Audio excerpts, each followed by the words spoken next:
Estimado público, reanudaremos la sesión.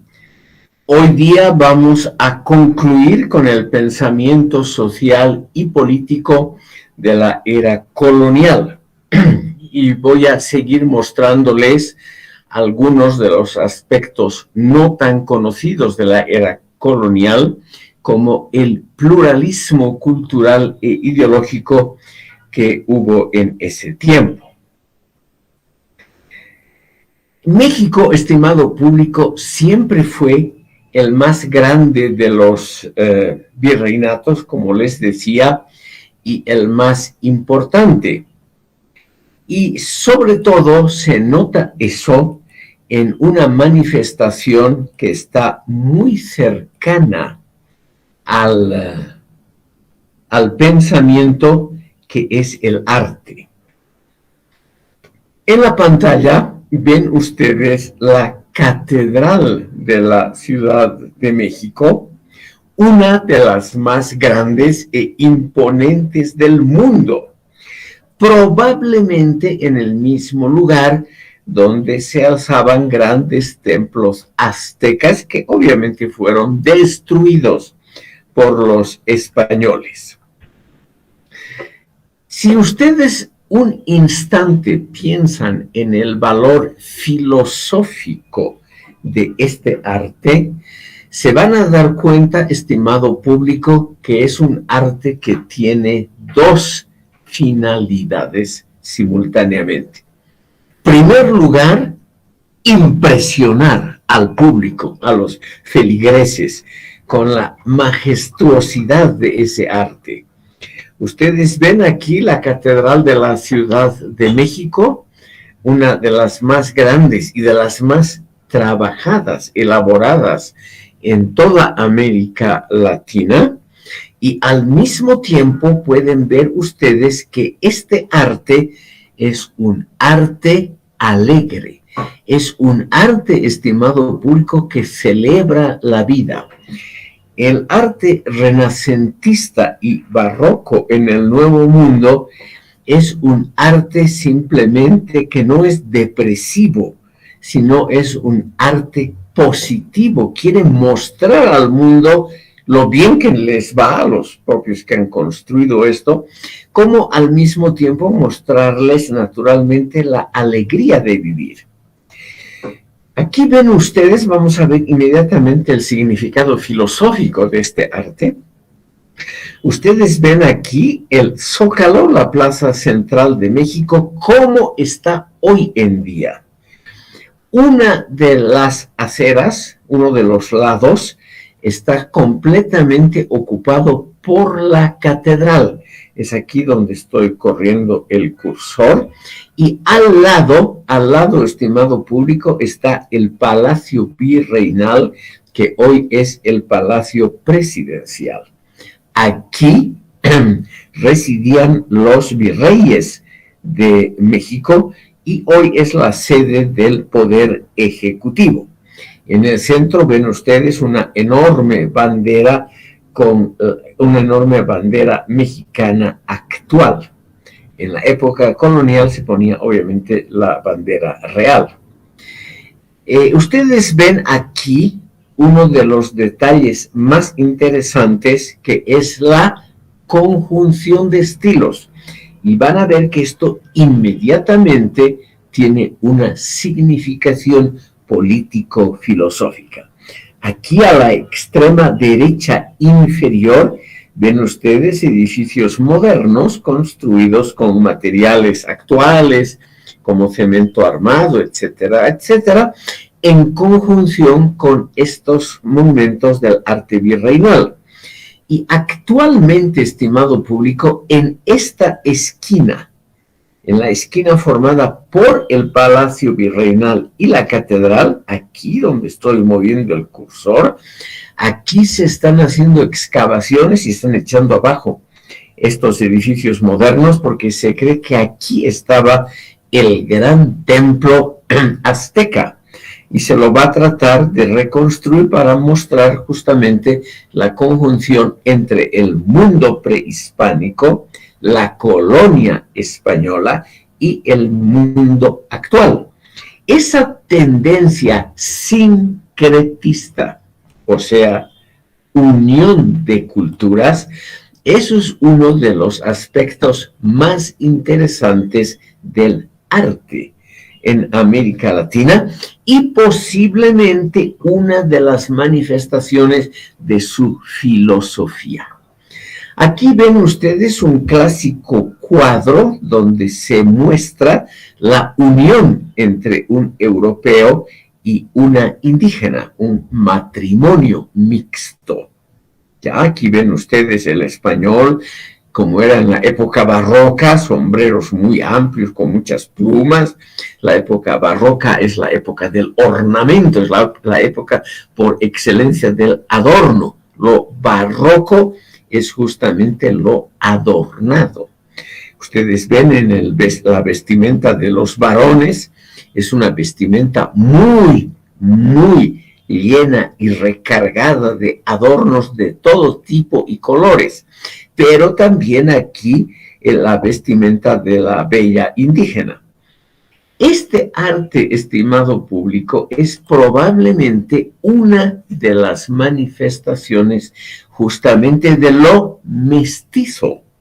México y Perú y sus pensadores han sido algunos de los representantes más importantes del sincretismo, de la mezcla cultural de civilizaciones. Yo sé que la idea del sincretismo, del mestizaje y elementos afines está hoy muy criticada como un sistema disimulado de opresión e imposición de valores extremos. Pero esta opinión, estimado público, no es necesariamente la última palabra sobre esta temática. No es necesariamente. El arte y la literatura coloniales no pensó en esos condicionamientos posteriores, en esas conclusiones del siglo XXI de que el mestizaje es algo negativo, etc. Esas son ideas muy, muy posteriores que no iluminaron la actividad de los colonizadores. Aquí tenemos un cuadro clásico del siglo XVI en el Cusco. Ustedes ven aquí, es un matrimonio doble entre un español y una indígena. Estas son las dos indígenas y estos son los dos españoles que contraen matrimonio, naturalmente apoyados por la Iglesia Católica. No es casualidad que el centro del cuadro sean estos dos sacerdotes en negro. Las dos son princesas incaicas y los varones son personalidades de la nobleza española. Uno de ellos era sobrino de Íñigo de Loyola, de Ignacio de Loyola, sobrino inmediato de Ignacio de Loyola, el fundador de los jesuitas, que se casa con una sobrina del último emperador incaico. Aquí está, estimado público, la corte española y aquí a la izquierda la corte incaica con el escudo imperial incaico según esa época. Este arte, que también lo podemos ver en esta ilustración, ven ustedes, aquí está el escudo incaico como fue reconocido por los españoles y las autoridades de la nobleza incaica, que obviamente se dividió cuando llegaron los españoles. Una parte de esa nobleza apoyó a los españoles y consiguió algunos beneficios notables, por ejemplo, los caciques, que era la nobleza indígena con gran posibilidad de disponer sobre tierras y mano de obra. Entonces, desde un comienzo, y estos son testimonios, sobre todo este, estimado público, es es un testimonio inmediatamente después de la conquista. Aunque el cuadro haya sido pintado posteriormente, refleja un momento inmediato después de la conquista, que lo vamos a ver en detalle al tratar al Inca Garcilaso de la Vega en pocos minutos. Y este es el momento, claro, en que esta parte, ven ustedes, esta parte del cuadro está representada aquí más en detalle, cuando esta parte de la nobleza indígena se pasa al servicio de los españoles. El resultado en toda América Latina ha sido un mestizaje tanto en lo étnico como en lo cultural. Y este mestizaje naturalmente ha sido uno de los grandes motivos del pensamiento sociopolítico. Lo vamos a ver ahora en Garcilaso de la Vega. Pero quiero mostrarles a una gran investigadora boliviana. Esta es doña Teresa Gisbert, esposa de José de Mesa y padres los dos, del que fue presidente de la República, Carlos Mesa. Ella es autora de muchas obras de interpretación de ese arte mestizo. Aquí está ella hojeando su propio libro, El Paraíso de los Pájaros Parlantes, PPP, El Paraíso de los Pájaros Parlantes, que es su obra filosóficamente más interesante. Vamos a ver ahora, estimado público, cómo esta...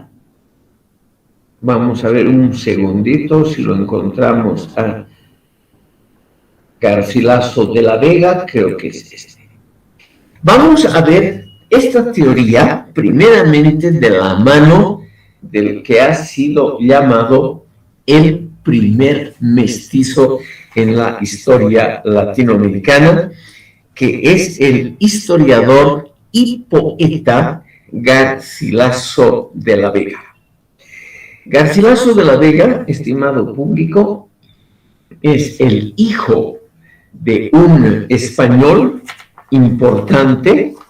Yo les he mencionado en la sesión anterior que no es verdad la idea de que todos los conquistadores eran de baja ralea, presos, convictos, criminales. Eso lamentablemente no es verdad. Dentro de los conquistadores también había personas que pertenecían a la alta nobleza. Y entre ellos estaba el padre de Garcilaso de la Vega, que provenía de las casas ducales, o sea, de lo más rancio de la nobleza, de las casas ducales de Feria y del Infantado.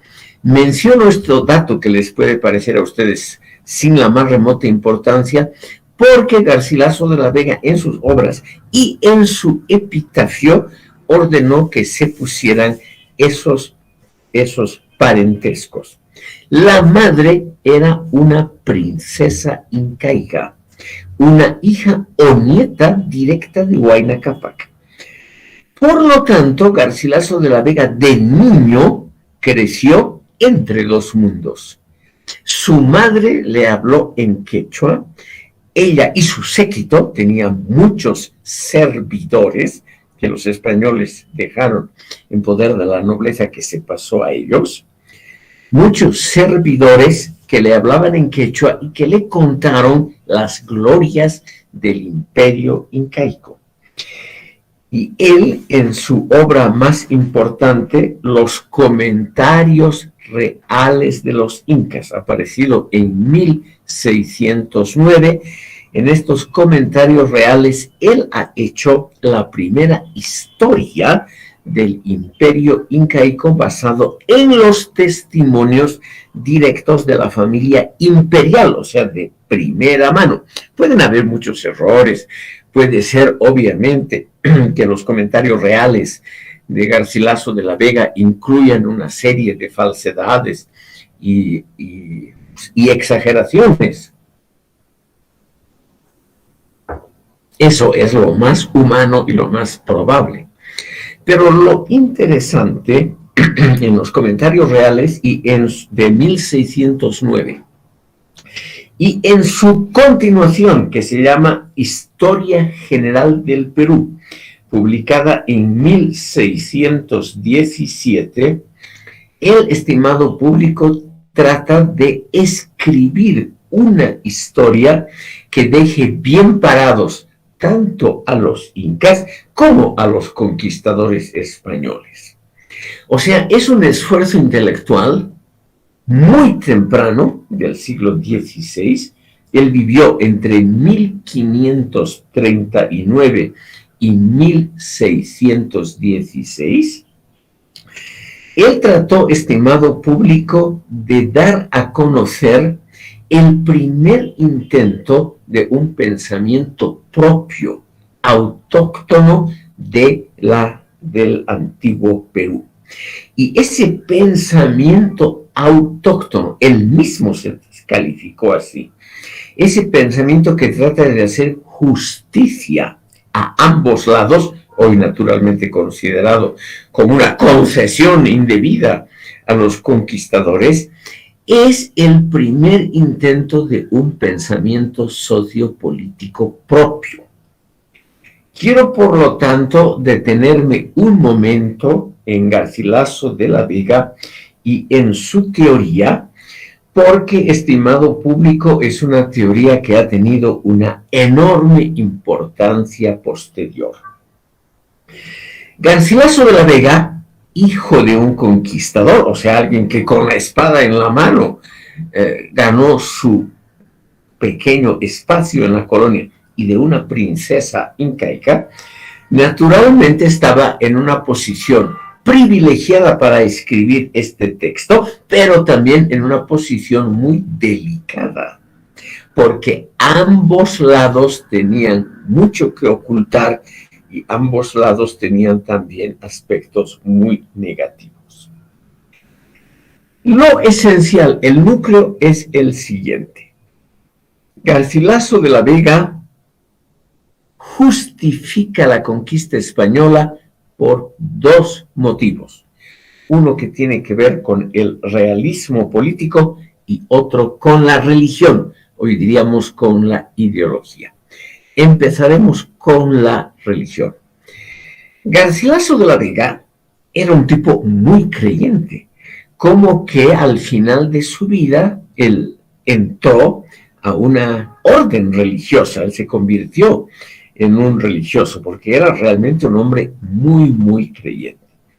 Siendo así, él justificó la conquista española afirmando que los aborígenes, los indígenas del Nuevo Mundo, necesitaban conocer la verdadera religión para salvarse y poder participar en la vida eterna.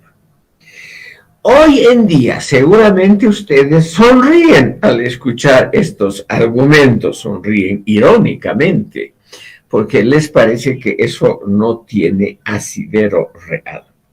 Pero por un momento nos trasladaremos a la atmósfera de hace cerca de 500 años, cuando, estimados oyentes, no existían tendencias ateístas importantes, cuando la gente, la inmensa mayoría, hasta la gente más culta y educada, creía en una religión y creía naturalmente en la vida eterna y en la necesidad de prepararse para esa vida eterna.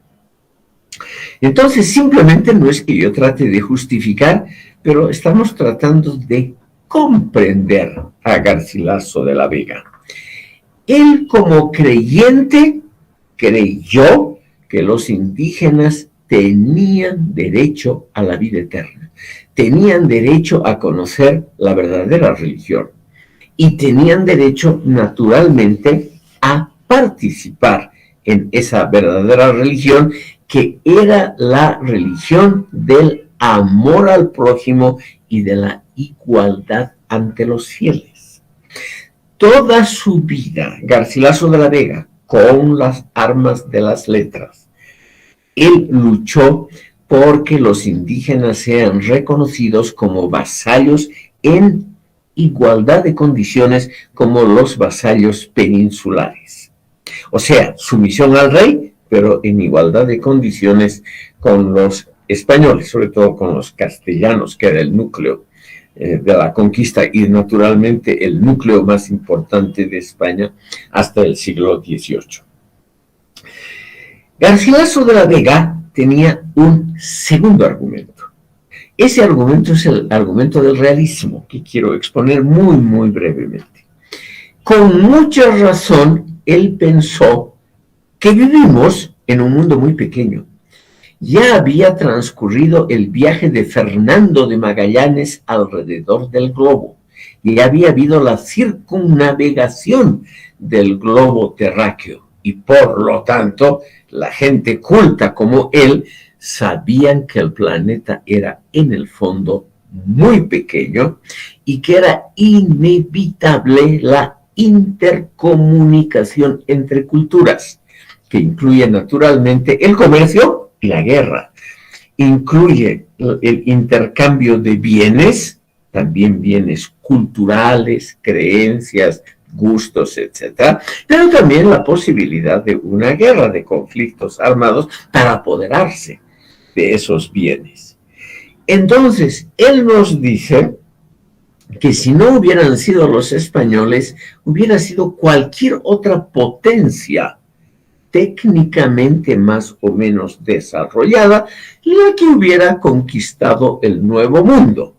Y él en forma realista nos dice, ya no podemos reescribir la historia universal a nuestro gusto. Ya ha habido el descubrimiento y la conquista. No podemos dar marcha atrás.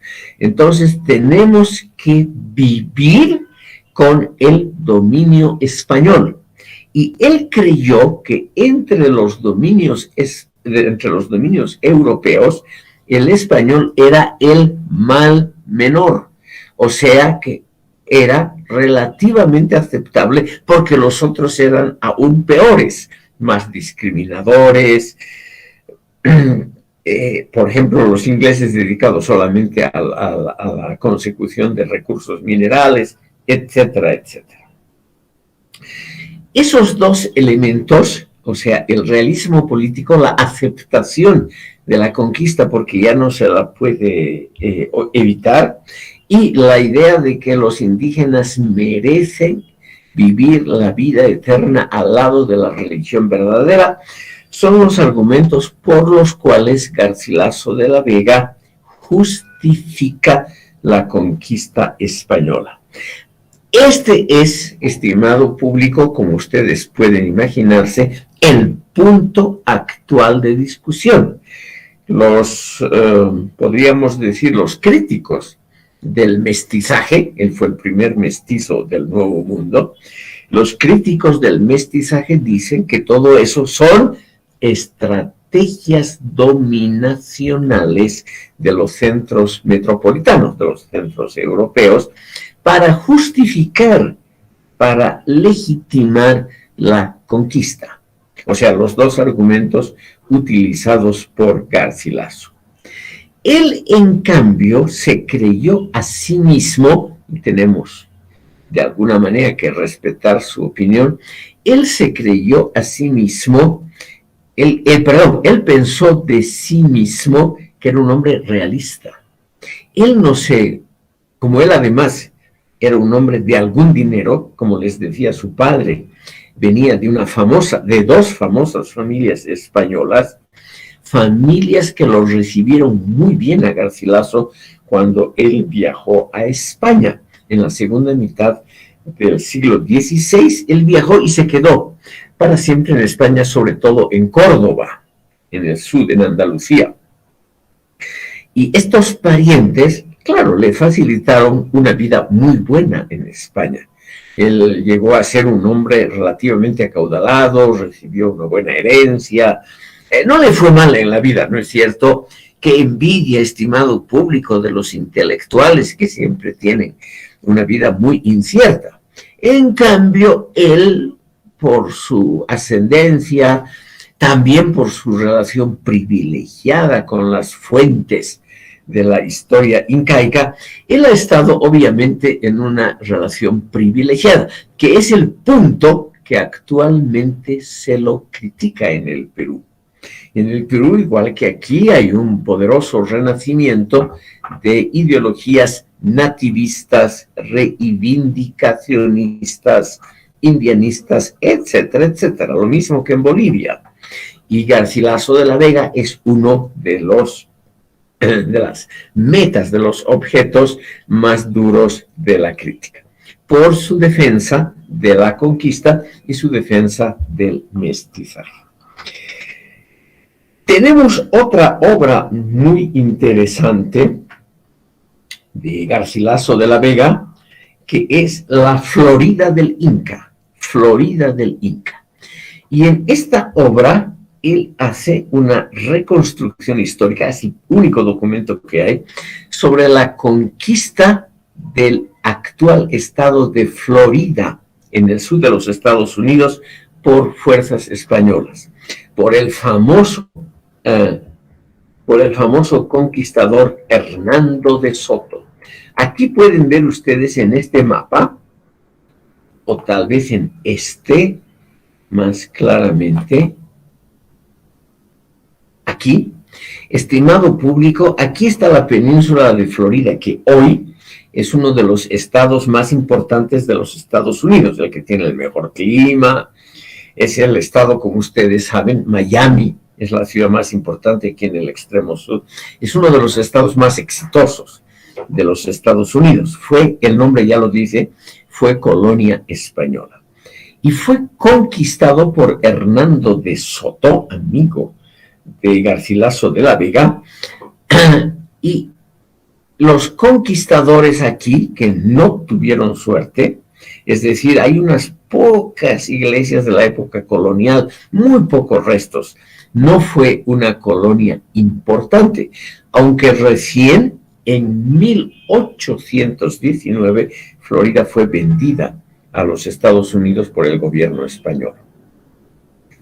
Este territorio, de todas maneras, tuvo un proceso de conquista que lo describe Garcilaso de la Vega, y lo que describe es para nosotros interesante desde el punto de vista de este curso sobre el pensamiento social y político, porque él establece, puede ser una equivocación, que los indígenas de Florida tenían una necesidad de una mejor religión. Y también la necesidad de conectarse con el mundo. Él cree detectar en la población, que era muy escasa, en la población aborigen de Florida y alrededores, él cree detectar una apreciación, una acogida muy favorable a la Iglesia Católica, porque la Iglesia Católica termina, entre otras cosas, con los ritos antropofágicos y otras pequeñas crueldades de esa población aborigen. Y la población se convierte muy rápidamente al catolicismo porque ve una ventaja en él, una ventaja de convivencia pacífica. Y esto es interpretado, estimado público, como la acogida favorable a un orden social más razonable. Vean ustedes entonces esta interesante argumentación de Garcilaso de la Vega en su libro La Florida del Inca. La población de esta zona sudoriental de los actuales Estados Unidos acepta voluntariamente el cristianismo en su versión española del catolicismo, porque ellos mismos creen que es un orden religioso, incluido naturalmente un orden social que se deriva, creen que es un orden religioso superior y más humano que el propio.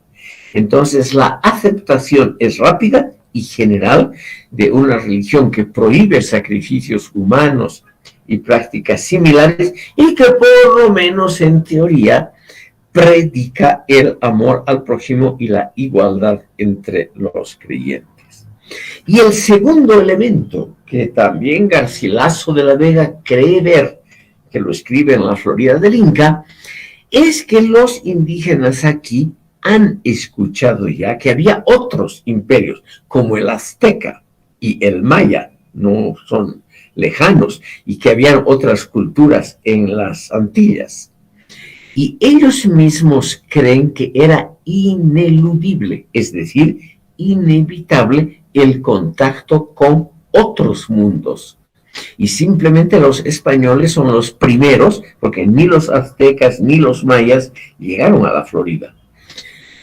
Entonces los habitantes creen, tal vez equivocadamente, que los españoles les traen el necesario contacto con el mundo, que es el segundo gran elemento de Garcilaso de la Vega, la necesidad de construir un orden social basado en una religión del entendimiento, del amor al prójimo. Ahí se equivocó, porque muy poco después España introdujo la Inquisición y prácticas aberrantes de control social e ideológico, pero lo que estamos estudiando es el pensamiento social y político de aquella época.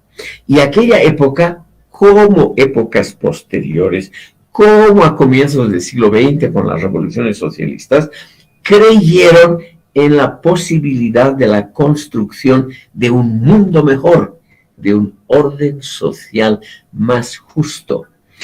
Estos términos que nos parecen muy modernos, un orden justo, etc., estos son, estimado público, conceptos que aparecen en la obra de Bartolomé de las Casas y también en Garcilaso de la Vega.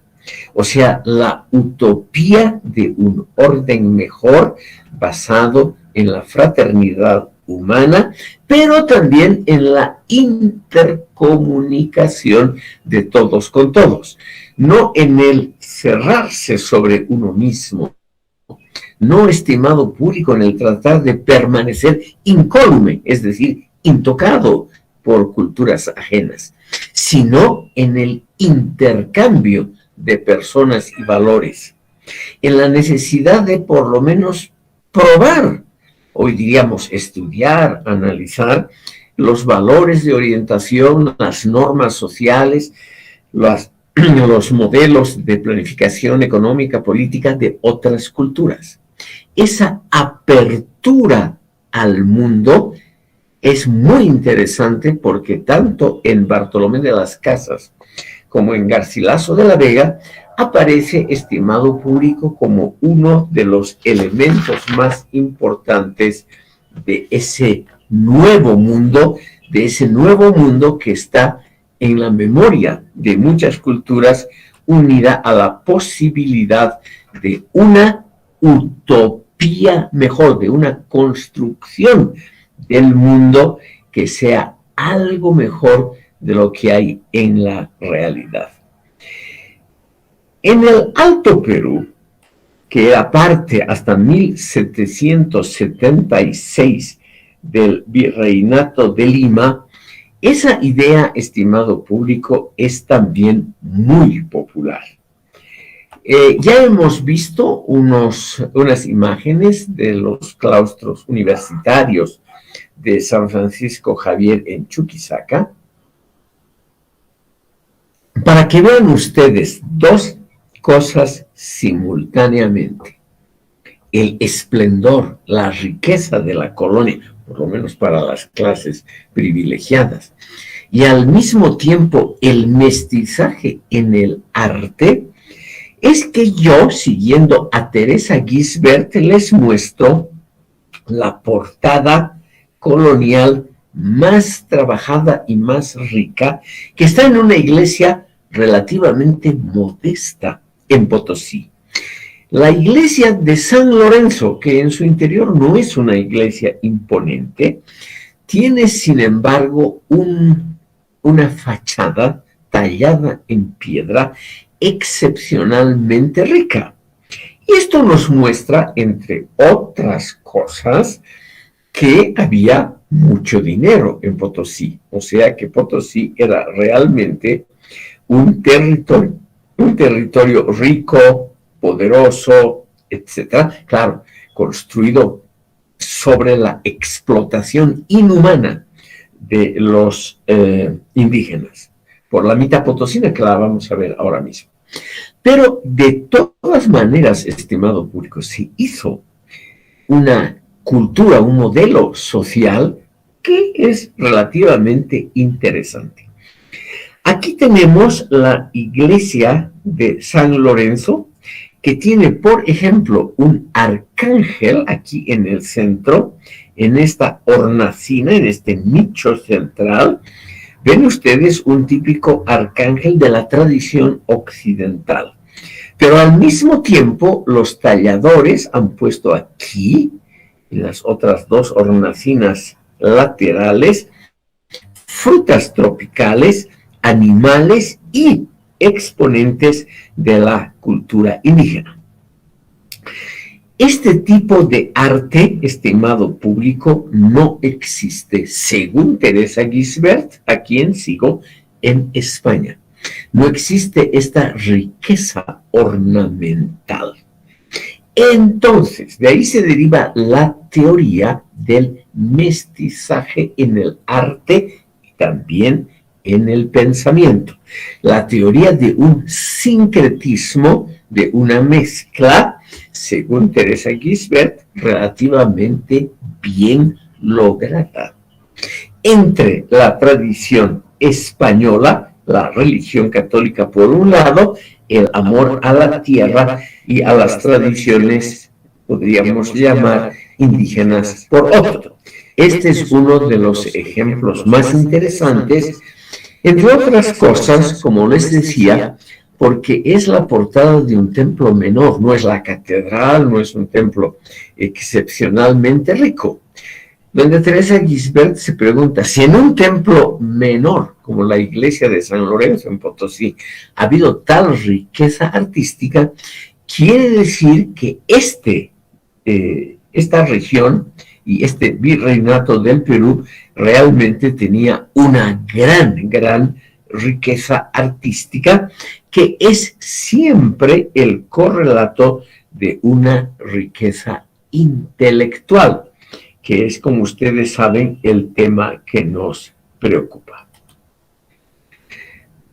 Estimado público, vamos a pasar a ver rápidamente otro de los grandes exponentes en el Alto Perú del pensamiento colonial. Vamos a ver brevemente a Bartolomé Arzáiz de Urzúa y Vela, que vivió entre 1676 y 1736. Lo que vemos aquí en la pantalla es un retrato de fantasía. No existe ningún retrato auténtico de él. Sus crónicas e historias potosinas, sus dos obras, una en el fondo es un resumen de la otra. Sus dos obras, estimado público, son consideradas ahora como obras fundamentales de la literatura y de la sociología altoperuanas y bolivianas. Esto, entre otros motivos, porque ha suscitado el interés sobre todo de literatos y profesores actuales. Estas crónicas potosinas de Bartolomé Arzáiz no se han publicado sino hasta en parte en el siglo XIX y la edición completa recién en el siglo XX.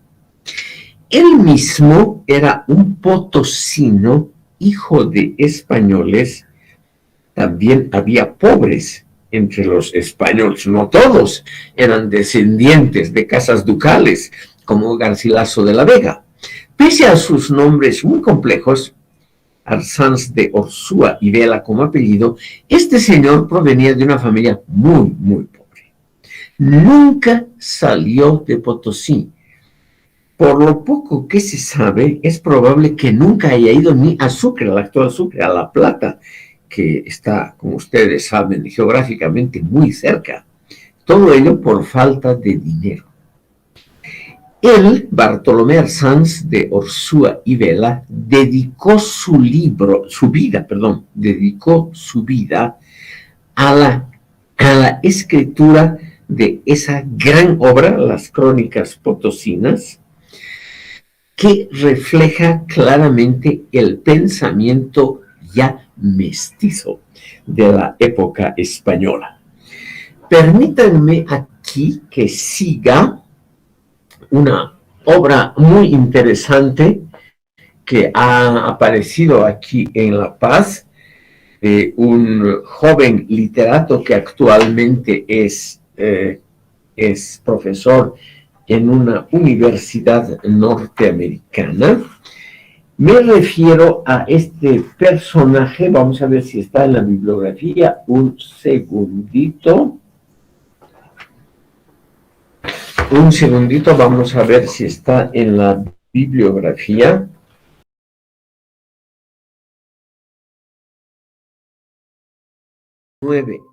Por Nathaniel Aguirre y su obra Cumbre, su novela Cumbre, Juan de la Rosa, y en el siglo XX por Jaime Sáenz y su novela Felipe Delgado. Es una opinión obviamente controvertida, pero yo creo que en el caso de Arsanz tiene algo de verdad, por una razón muy elemental. En el siglo XVIII han ocurrido pocos pensadores. Vamos a ver con algún detalle la obra de uno de ellos. Pero en general, lo que podríamos llamar el genio filosófico de la nación, ese genio filosófico se expresa o se expresaba hasta bien entrado el siglo XX por medio de la literatura y del arte.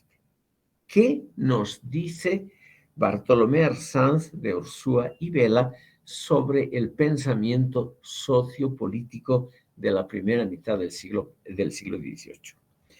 3 elementos, estimado público, importantes.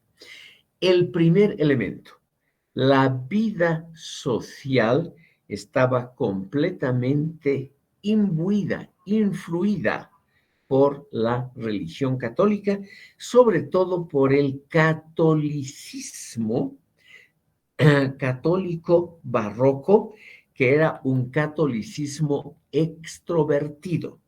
Ya hemos visto al hablar de Bolívar Echeverría los rasgos positivos de ese pensamiento barroco.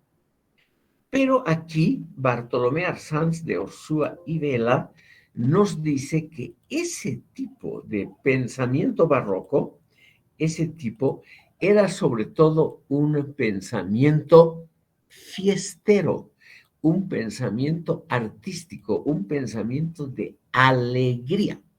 Aquí tienen ustedes una demostración en la pantalla. Estamos viendo obras clásicas de la estatuaria y del arte colonial. Estimado público, aquí ven ustedes a la derecha un nacimiento, está San José, la Virgen María y el Niño Jesús, y a la izquierda en un trono la Virgen María con el Niño Jesús. En contraposición, en clara contraposición a las normas del arte vigentes en Europa, tenemos aquí un elemento típico y exclusivo de lo que hoy es América Latina. Mostrar a las grandes figuras de la iglesia no como pobres que están en un pesebre, sino lo contrario, mostrar a San José y a la Virgen María como miembros de la nobleza, como gente rica, como gente vestida espléndidamente y además coronados con cuestiones de oro. Durante muchos siglos, el oro era el único elemento que no se oxidaba, que era incólume al paso del tiempo. Y por lo tanto, vestimentas como las dos de San José y de la Virgen, que están llenos de hilos de oro. Y además, estas coronas que claramente tienen un revestimiento de oro, en esa época no había pinturas sintéticas, nos muestran la intención del artista, que, según Teresa Gisbert, es la intención, el extracto del pensamiento sociopolítico de la época. La religión tenía que ser una religión exitosa, que muestre éxitos en la vida cotidiana. Entonces, en lugar de mostrar un pesebre pobre, como lo ha hecho el arte clásico, también el renacentista y el barroco en Europa, en lugar de mostrar un nacimiento de Jesucristo en un pesebre acompañado por vacas, animales y pastores pobres, aquí lo vemos a Jesucristo con sus padres en medio del esplendor del barroco, con figuras. Además ustedes ven rostros hermosos de gente fina, que obviamente no necesita trabajar, gente bien cuidada, con manos elegantes, aquí con estos tocados. Esta cosa sobre la cabeza se llama generalmente tocado, con unos tocados brillantes, etcétera, nos muestra qué es lo que querían los habitantes del barroco. ¿Qué querían? Querían, por lo menos en el arte, vivir en esplendor. No era una concepción de la pobreza como algo positivo, sino es una corriente artística que nos muestra en el fondo el núcleo del sentir, del pensamiento de los habitantes del Nuevo Mundo, sobre todo de la región andina, en la época colonial, aquí en el siglo XVIII, que es el siglo más exitoso de la colonia. Aquí a la izquierda vemos algo que no aparece así en toda la iconografía religiosa europea. En primer lugar, un trono de oro realmente barroco. Ustedes ven, es un trono lleno de adornos y oropeles. Ven ustedes aquí, estos son los brazos del sillón para apoyarse, todo lleno de adornos, vueltas y revueltas. Ven ustedes aquí también todo con pan de oro. Es decir, no es una humilde silla donde la Virgen María esté descansando de las sacrificadas labores del día y con el niño Jesús, sino que es claramente una reina coronada. Ustedes ven aquí una corona llena de piedras preciosas. Y el niño Jesús, caso absolutamente único en la iconografía mundial, el niño Jesús aparece con una corona también llena de piedras preciosas. Entonces, ¿qué quiere decir esto? Esta cultura es mestiza, sincretista, mezclada, en el sentido de que combina una tradición cristiana occidental, la Virgen María y el niño, pero le pone cómo los habitantes aquí del Nuevo Mundo quisieran ver a la religión y quisieran verse ellos mismos. Esta es una figura vicaria de lo que desean o deseaban los artistas y en el fondo los habitantes del nuevo mundo colonial. No querían verse como pobres, estimado público.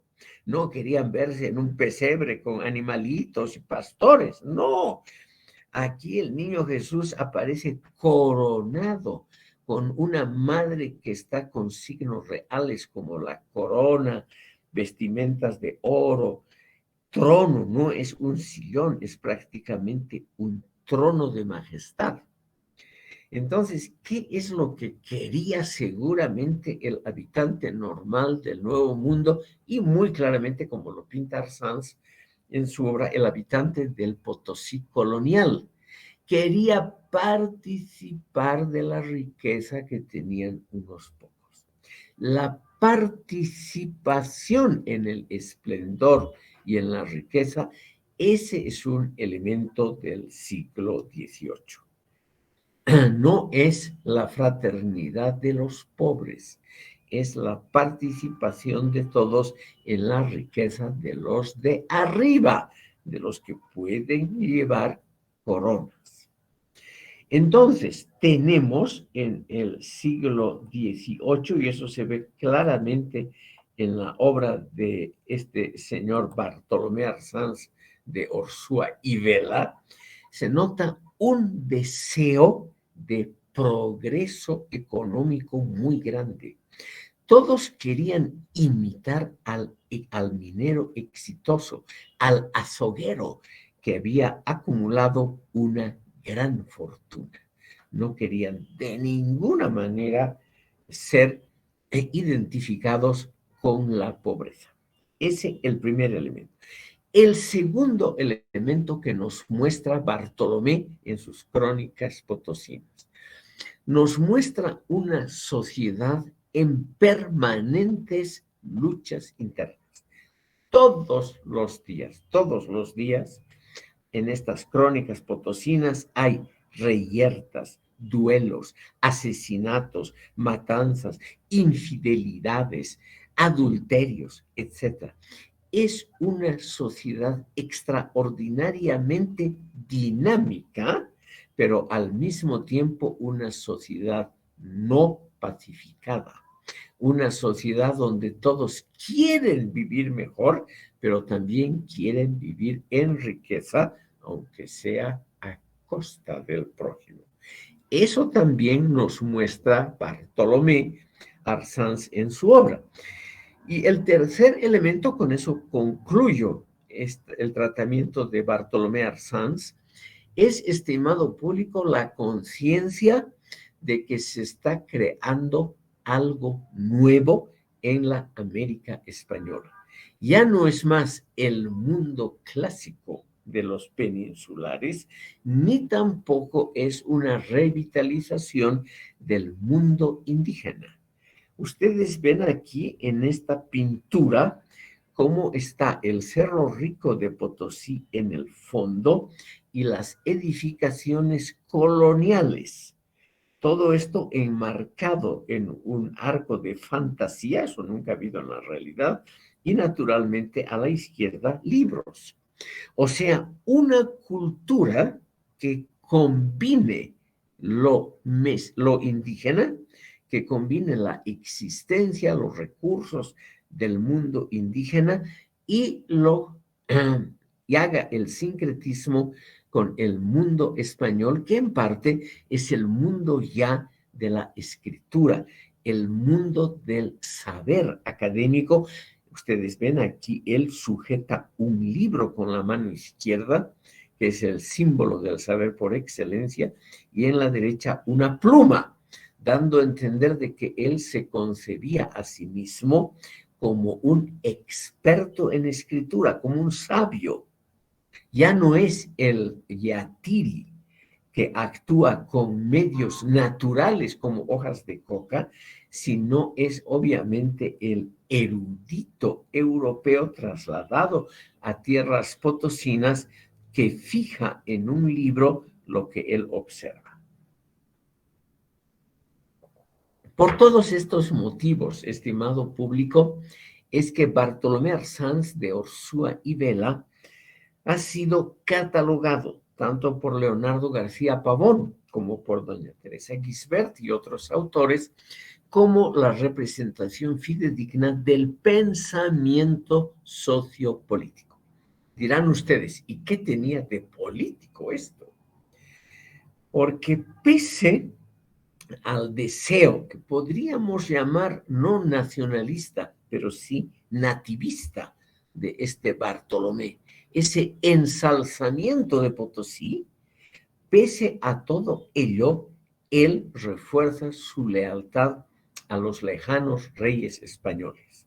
En ningún momento hay algo que podríamos llamar una revuelta contra la autoridad española. Pero simultáneamente, y aquí está lo principal, lo que quiere Arsanz es un mejor gobierno. No quiere separarse de España, pero quisiera una justicia más o menos buena. Quisiera, de todas maneras, que la administración pública sea mejor. Permítanme un instante esta temática, porque se repite muy continuamente en casi todas las obras de la colonia. La colonia española ha sido una colonia papelista, una colonia, estimado público, dedicada muy intensamente a la producción de papel, que es un resultado de la burocracia. Esta colonia produjo un sistema de justicia que en parte está vigente hasta hoy. Casi todos los documentos que se acumulan en ese reservorio de la burocracia, por eso les decía que España tiene una tradición papelista que hemos heredado, casi todos los documentos que se acumulan en el Archivo de Indias en Sevilla son quejas, agravios, reclamos contra la justicia, contra el aparato burocrático de la administración pública. Contra la justicia, porque ya en esa época la justicia española es considerada excepcionalmente corrupta en el plano ético e ineficaz en el plano operativo. O sea, técnicamente es mala, ineficiente, lenta, y en el plano ético es corrupta y vendida al mejor postor. Y eso simultáneamente, con leyes excepcionalmente progresistas, garantistas de derechos humanos, como fueron las leyes de Indias y el derecho indiano creado por este personaje, que lo hemos tratado en la sesión anterior, que vivió largamente aquí, en territorios del Alto Perú, don Juan de Solórzano y Pereira, el más importante tratadista del derecho indiano, derecho que nunca fue puesto en la praxis real. Aquí tenemos, estimado público, a otro de los grandes representantes que ya lo hemos mencionado en la sesión anterior, a Fray Gaspar de Villarroel, que llegó a ser arzobispo de Quito en el Ecuador y también arzobispo de La Plata en Charcas. Y finalmente, para concluir este breve repaso por el pensamiento colonial, vamos a ver brevemente la obra de Victorián de Villaba. Estimado público, este es sin duda alguna el pensador más interesante de la época colonial. Él fue Victorián de Villaba, protector de naturales, como lo fue anteriormente Bartolomé de las Casas, pero restringido a la audiencia de Charcas hacia el final del periodo colonial. Victorián de Villaba fue el último protector de naturales de la audiencia de Charcas y autor de varios libros y sobre todo de algunos tratados interesantes sobre las posibilidades intelectuales de esa época. En la bibliografía van a encontrar ustedes una mención de la obra de Erika J. Rivera sobre la filosofía política, también de la liberal, que incluye 1 o 2 capítulos sobre la colonia española. Y ahí hay un buen resumen de lo que ha escrito y pensado Victorián de Villaba. Por lo tanto, sigo ese texto de la Magíster Rivera. Victorián de Villaba, y es la culminación del pensamiento sociopolítico de la colonia, por eso lo tratamos ahora al finalizar esta sesión, es sin duda alguna el más imbuido de principios racionales.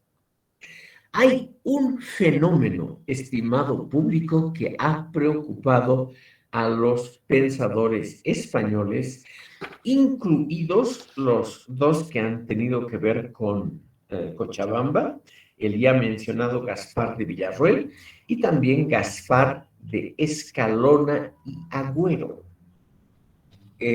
cuya imagen mostré brevemente en la sesión anterior. Quiero referirme muy brevemente a este Gaspar de Escalona y Agüero, que nació en Sucre en 1590 y falleció en Santiago de Chile en 1650, fue corregidor de Cochabamba, escribió un famoso memorial, un famoso memorial en favor de los indígenas, publicado en España en 1646, y poco después, en 1647, Gaspar de Escalona y Agüero escribió su obra principal que se llama El Gazofilatio Peruano.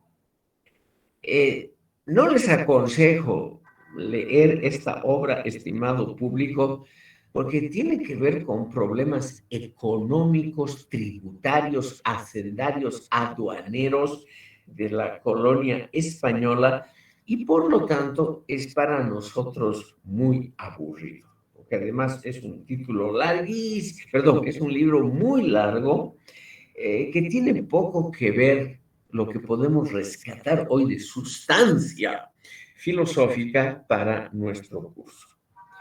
Pero este señor, Gaspar de Escalona y Agüero, como les decía, corregidor de Cochabamba y hombre muy importante en la judicatura de la colonia, este señor defendió a los indígenas y atacó la mitad, como lo haría luego el que vamos a ver, Victorián de Villaba, porque él empezó a notar algo que Victorián de Villaba sistematiza muy bien y que por lo tanto es muy interesante para nosotros para ver el pensamiento sociopolítico al final de la colonia.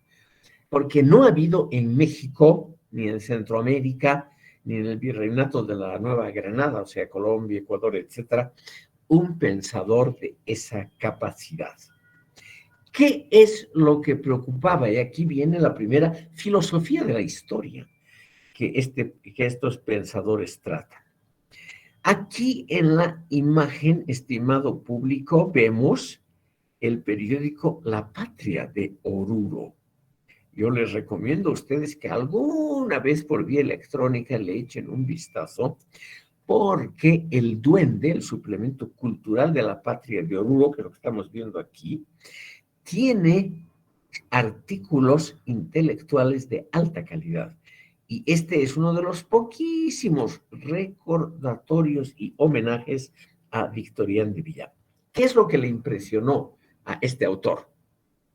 Abajo, en la ilustración, ven ustedes un retrato de Carlos V. El retrato está pintado por Tiziano y es el más famoso retrato ecuestre que se ha pintado en la historia de la cultura occidental. Carlos V, el título exacto es Carlos V en la batalla de Mühlberg. En 1547, Carlos V gana la batalla de Mühlberg contra los protestantes alemanes. Y es prácticamente la cumbre, el momento espectacular del dominio español en Europa y en el mundo entero. El dominio donde nunca se ponía el sol. Era tan grande desde las Filipinas a Europa, pasando por América Latina, que siempre en algún momento del día había sol en los dominios españoles. Pero, estimado público, históricamente, en poco tiempo después, en la perdón, en la imagen de arriba, vemos la guerra de los 30 años y la espectacular derrota española. Estimado público, en 1648, España sufre una terrible derrota militar, que la vemos aquí. Un general francés de 23 años destruye totalmente a las fuerzas españolas que de Bruselas, que era parte de la colonia española, se dirigían a París, los vence espectacularmente y obliga a España al llamado Congreso de Münster, los congresos de Westfalia, donde España tiene que reconocer su derrota y la independencia de los Países Bajos, también llamados Holanda en el lenguaje popular. Además, tiene que reconocer la independencia de Portugal, un montón de cosas, no voy a aburrir a ustedes con los detalles. ¿Qué es lo que se pregunta Victorián de Villava? ¿Por qué ese poderío español que dominaba el mundo, poco tiempo después se diluye? Se diluye en favor de Francia y de las potencias del norte de Europa. Y él nos dice lo siguiente que tiene que ver con el Alto Perú. Se diluye porque España no ha entrado a la modernidad y porque España se dedica a construir su riqueza en base a métodos premodernos, inhumanos y racionales como la mita potosina. Entonces, aquí tenemos un brillante alegato de Victorián de Villava al final de la época colonial, un brillante alegato en favor de la abolición lisa y llana de la mita potosina, de ese sistema de esclavitud que los españoles habían instaurado para obligar a los indígenas a trabajar en la mina en el Cerro Rico de Potosí. Y él dice, precisamente España ha perdido la hegemonía del mundo porque no ha sabido ingresar en el plano humano a la modernidad y tampoco en el plano tecnológico, en el plano de los avances técnicos, por ejemplo, en el campo militar y en el de la navegación.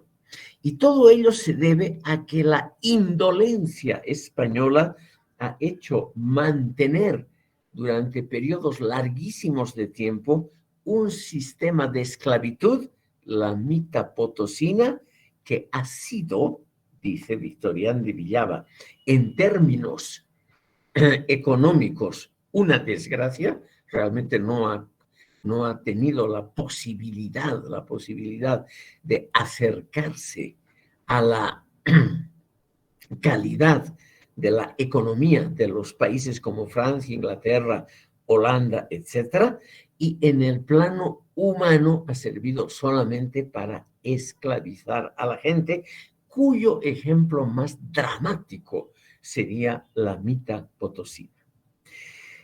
Entonces, tenemos aquí al final de la colonia, son los últimos años de la colonia, tenemos, estimado público, a un pensador que vivió largamente aquí y que murió en el Alto Perú, Victorián de Villava.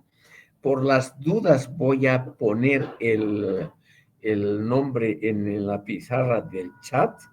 A veces estos nombres no son tan conocidos. Y nos une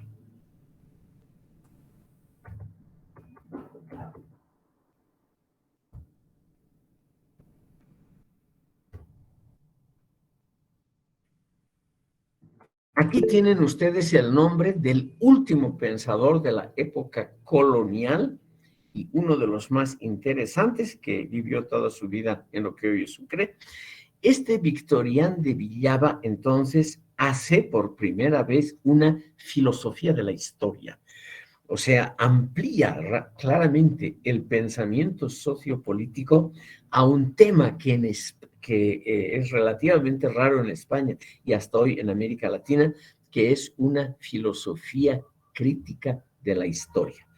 Y él, es muy original, estimado público.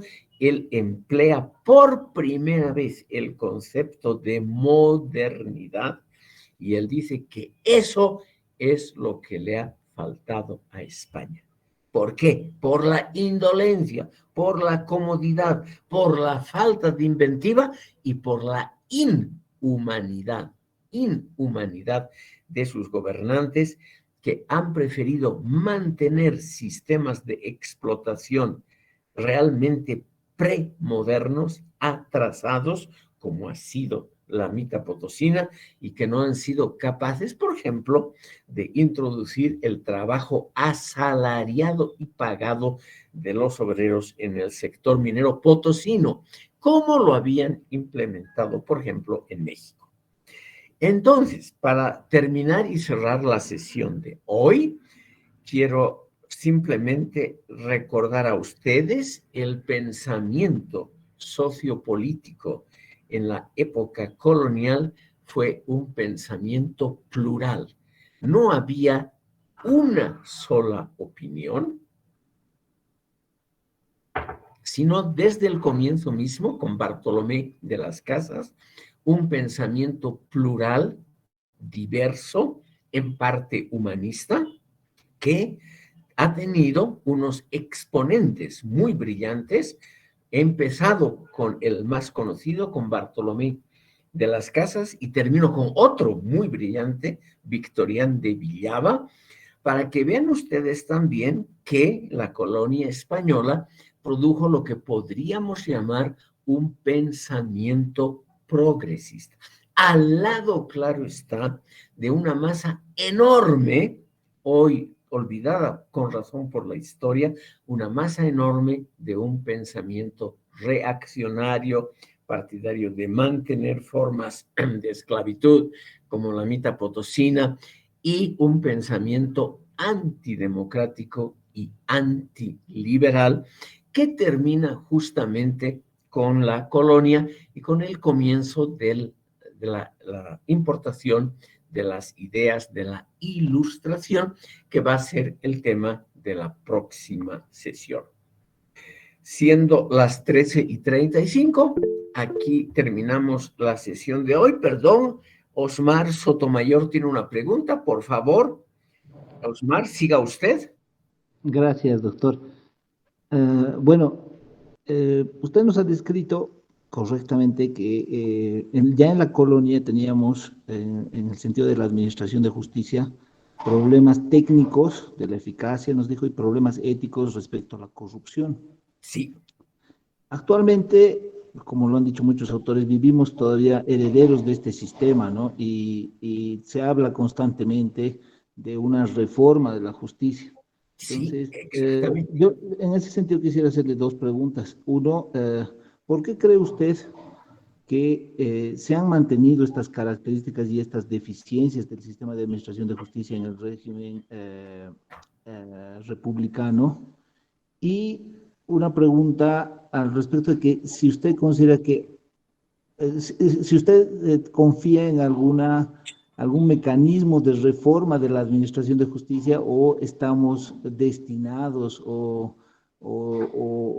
tal vez hay algún criterio escéptico de que no podríamos combatir estas limitaciones que cita usted y estos autores que nos ha mencionado ahora. Muchas gracias por sus importantes preguntas, Osmar Sotomayor. Creo que usted, entre otras formaciones, es abogado y Sí. evidentemente está preocupado usted, por eso empezaré contestando la segunda parte. Pese a que soy una persona pesimista, no soy dogmático y creo que es posible, eso sí, lentamente, una reforma de la justicia, no solo boliviana, sino en toda América Latina y en gran parte del tercer mundo. Los problemas son muy, muy similares. Podríamos hablar, creo yo, exagerando, de una constante antropológica, porque esas quejas contra el sistema judicial, la penalidad de los jueces, la lentitud de los procedimientos, todo eso que se discute hoy en día aquí ha sido ya discutido en los primeros testimonios escritos de la historia de la humanidad, en las famosas tablillas de Sumeria de hace 5.000 años. Esos son los temas recurrentes: la venalidad de los jueces, la extrema lentitud de los procedimientos, el, el, el carácter enrevesado de las leyes. Todo eso aparece ya en testimonios escritos de hace 5.000 años. Pero ¿por qué? Pese a eso, pese a esa que podríamos llamar una constante antropológica humana, o sea, la incapacidad del ser humano de administrar correctamente justicia, ¿por qué soy optimista? Porque creo que una vez que se mencionan, y además con fuerza pública importante, con un efecto colectivo importante, se menciona una deficiencia, creo yo que se ha dado un paso importante para controlar esa deficiencia. Por ejemplo, en los últimos días, lo cual es de felicitar, ha habido marchas multitudinarias, no solo en Bolivia, sino en muchos países, de mujeres contra el machismo y contra la administración de justicia por manos de jueces machistas, irracionales, etcétera, etcétera. Y creo yo que esto ya no se puede retroceder, que ya hay un sentimiento generalizado en gran parte del mundo de que hay que reformar radicalmente la justicia. Ahora, eso toma muchísimo tiempo, porque hay que reformar lo más difícil, la mentalidad de jueces, abogados, fiscales, y eso dura generaciones, pero se ha hecho o se está haciendo un primer paso, que es una crítica al estado de cosas, y creo que eso es muy razonable. La primera pregunta que usted me ha hecho es más complicada. ¿Por qué nos pregunta usted todavía hoy el sistema de justicia colonial ha sido preservado? Yo diría, estimado señor Sotomayor, que ello se debe a que ese Estado corrupto éticamente y lento y malo en el plano técnico tiene que ver con que el sistema de justicia favorece a los que están arriba, favorece en suma a los privilegiados del momento, y los privilegiados del momento no necesariamente son gente de la derecha, puede ser, como en el caso boliviano actual, un partido que se dice de izquierda. Es decir, la corrupción, la venalidad, el mal funcionamiento de la justicia, y esto se puede leer en las tablillas sumerias y en la Biblia. En la Biblia hay muchísimas quejas. En el libro de los jueces, estimado público, todo eso tiene que ver muy claramente con un favorecimiento favorecimiento de los poderosos por medio de una justicia corrupta e ineficaz. Por eso creo yo que es muy, muy importante que se comience con una crítica a quienes favorece el mal funcionamiento de la justicia. Muchas gracias. Creo que usted va a decir algo más, por favor. Sí, muchas gracias por el comentario, estimado doctor. Y quisiera hacerle una consulta adicional. Dígame, Eh, dígame. el señor Victorián de Villalba nos ha mencionado claramente la importancia de la mita ah, Sí. mm, y su mantenimiento para no pasar a la modernidad. Sí, Entonces, yo quisiera consultarle si nos podría recomendar algún libro o algún material para estudiar más ampliamente la mita como fenómeno del sistema económico de la colonia. bueno, hay una literatura bastante amplia sobre la mita potosina. Por ejemplo, el historiador paceño Alberto Crespo Rodas ha publicado varios estudios sobre esa temática. También un antiguo fue catedrático de esta universidad. Otro catedrático, Alipio Valencia Vega, también ha estudiado el problema de la mitapotosina. En la Argentina ha aparecido ya hace mucho tiempo un libro de Ricardo Ledene, que está mencionado en la bibliografía que nos propone Erika Rivera.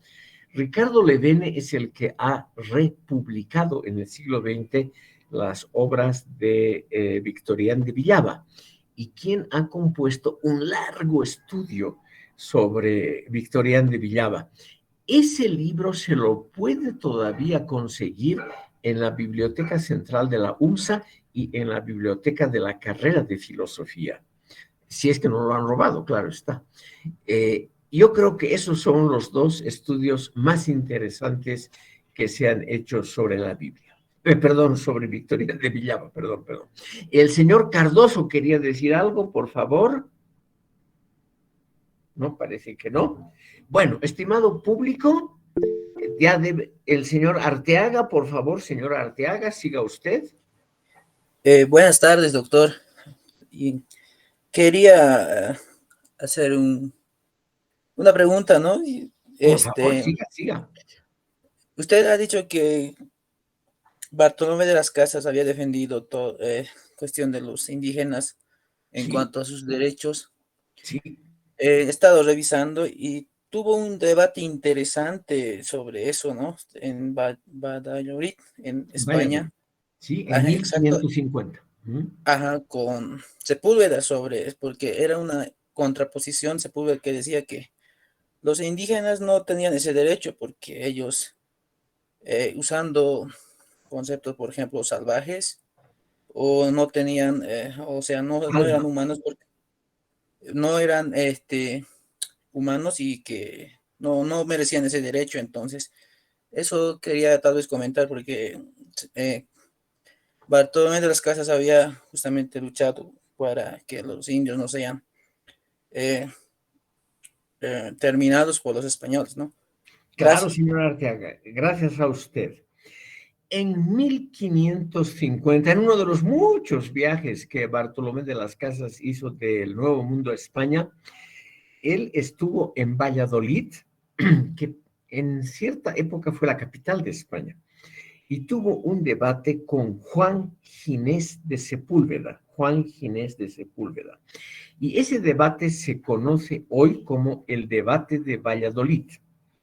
Sepúlveda afirmó que los indígenas deben ser esclavizados porque no tienen alma, o sea, no son seres humanos completos.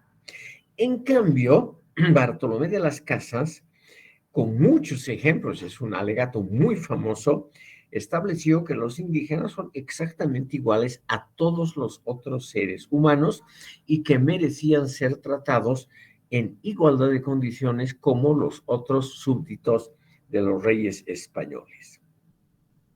En ese debate de Valladolid, el claro ganador fue Bartolomé de las Casas. Es decir, todas las crónicas señalan eso, tenía los mejores argumentos y de alguna manera, Bartolomé de las Casas estaba apoyado por una opinión internacional muy favorable. Se ha escrito muchísimo sobre esta temática. Quiero aconsejarles un libro muy pequeñito, pero que se puede conseguir aquí en La Paz. Un famoso hispanista francés, Marcel Bataillon, que es en Francia la cumbre, podríamos decir, de los estudios hispánicos, ha publicado un interesante libro de pocas páginas que aquí lo han ofrecido, por ejemplo, en la librería El Astillero de Cochabamba, que a veces expone libros aquí en La Paz. El libro que ha salido en México como libro de bolsillo en la editorial Fondo de Cultura Económica se llama, lo voy a poner en mayúsculas, Las Casas en la Historia.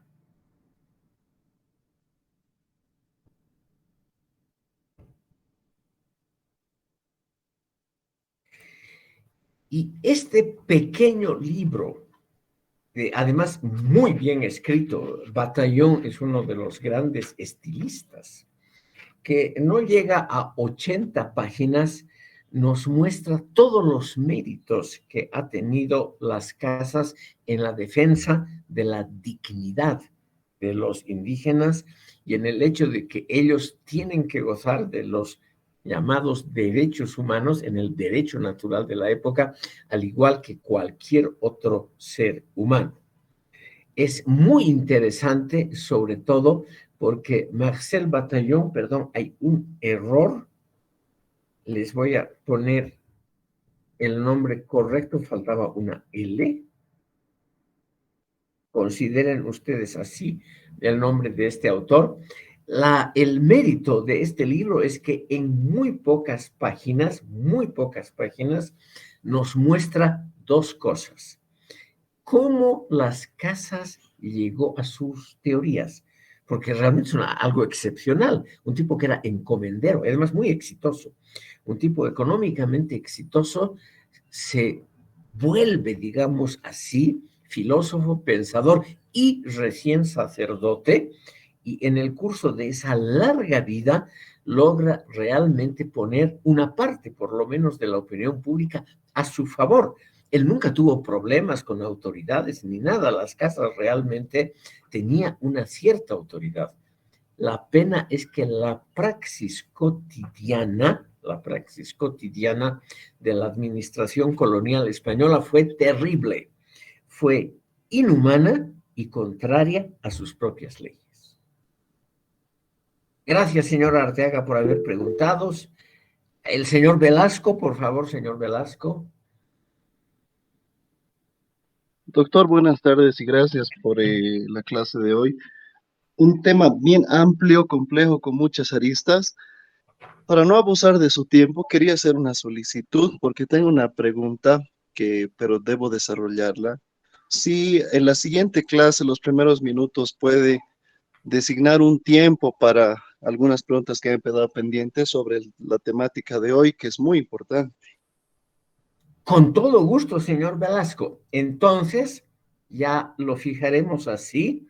Dedicamos un espacio de tiempo que no tiene por qué estar limitado a hacer una especie, como usted creo que propone, una especie de análisis crítico de la totalidad del pensamiento sociopolítico en la época colonial y sus influencias hasta hoy. Con todo gusto podemos dedicar un tiempo a esta temática. Muchas gracias, doctor. A usted. Bueno, estimado público, si no hay más preguntas, entonces aquí termina la sesión de hoy. Les deseo un buen fin de semana y que tengan también un excelente almuerzo. Que les vaya todo muy bien. Muchas gracias, hasta luego. Muchas gracias. Gracias, hasta luego. Gracias, No doctor, tiene hasta nada luego. que agradecer. Gracias. Hasta luego.